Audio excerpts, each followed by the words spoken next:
Hey there, it's Miss Benigna, and today we're going to read a Magic Treehouse book. It's titled Pirates Past Noon, and it was written by Mary Pope Osborne.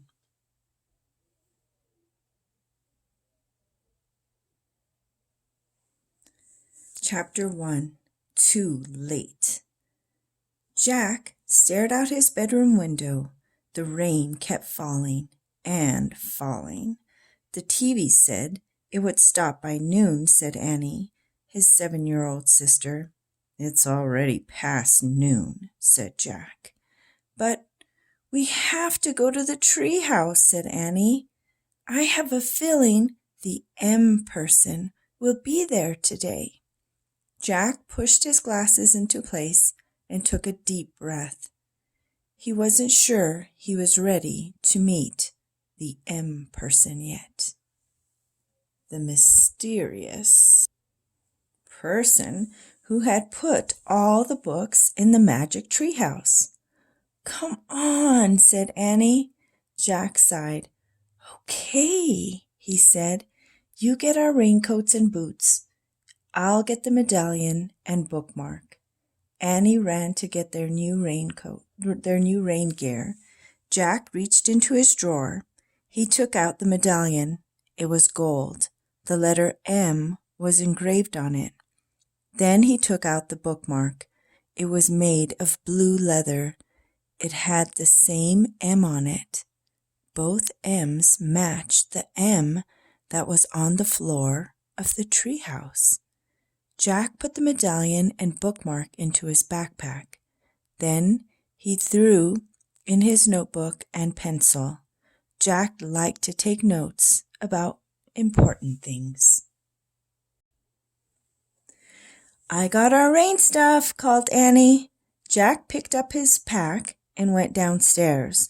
Annie was waiting by the back door. She was putting on her boots.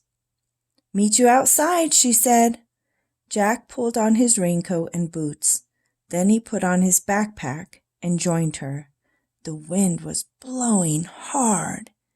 Ready, set, go, shouted Annie. They kept their heads down and charged into the rainy wind. Soon they were in the Frog Creek woods. Tree branches swayed, flinging rainwater everywhere. Yuck, said Annie. They splashed through puddles until they came to the tallest oak tree in the woods. They looked up. Tucked between two branches was the treehouse. It looked dark and lonely against the stormy sky. Hanging from the treehouse was a rope ladder. It was blowing in the wind. Jack thought of all the books up there. He hoped they weren't getting wet. The M person's been there, said Annie. Jack caught his breath. How can you tell? He said. I can feel it, she whispered. She grabbed the rope ladder and started up. Jack followed. Inside the treehouse, it was chilly and damp, but the books were dry. They were all neatly stacked along the wall, just the way they had been the day before. Annie picked up a castle book on top of one stack.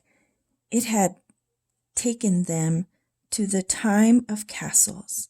Remember the night? She said. Jack nodded. He would never forget the knight who would help them. Annie put down the castle book. She picked up the next book on the stack. It was the dinosaur book that had taken them to the time of dinosaurs. Remember? She said. Jack nodded. He'd never forget. The pteranodon who had saved him from the Tyrannosaurus Rex. Then Annie held up a book about ancient Egypt. Meow, she said. Jack smiled. The Egypt book had taken them to the time of pyramids. A black cat had come to rescue them there. "And here's the book about home," Annie said. She held up the book with a picture of their hometown in it. Frog Creek, Pennsylvania. Jack smiled again. The Pennsylvania book had brought them back home at the end of each of their adventures. Jack sighed. Okay. He still had two main questions. Who was the M person who had put all the books here? And did the knight, the pteranodon, and the cat all know the M person? Finally, Jack reached into his backpack. He took out the gold medallion and the leather bookmark. He placed them on the floor, right over the spot where the M glowed faintly in the wood. Rain blew into the treehouse. "Brrr," said Annie. "It's not very cozy today." Jack agreed with her. It was too wet and cold. "Look!" Annie pointed to an open book lying in the corner. "I don't remember that book being there." "Me either," said Jack. Annie picked up the book. She stared at the picture on the page. "Wow, this place looks great." She showed the picture to Jack. He saw a sunny beach, a big green parrot sitting in a palm tree, and a ship sailing on a blue sea. Another gust of rainy wind blew into the treehouse. Annie pointed to the picture. "I wish we were there instead of here," she said. "Yeah," said Jack, "but where is there?" "Too late," came a squawk. Jack and Annie turned quickly.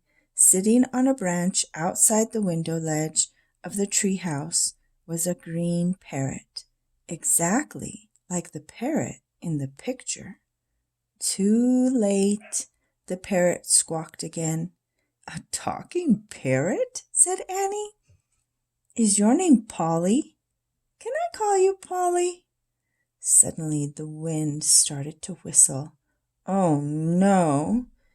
Now you're in big trouble," said Jack. The wind blew harder. The leaves shook. The treehouse started to spin faster and faster. Jack squeezed his eyes shut. Then everything was still.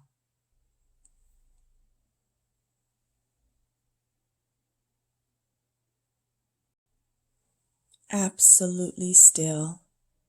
Jack opened his eyes. "Too late," squawked Polly.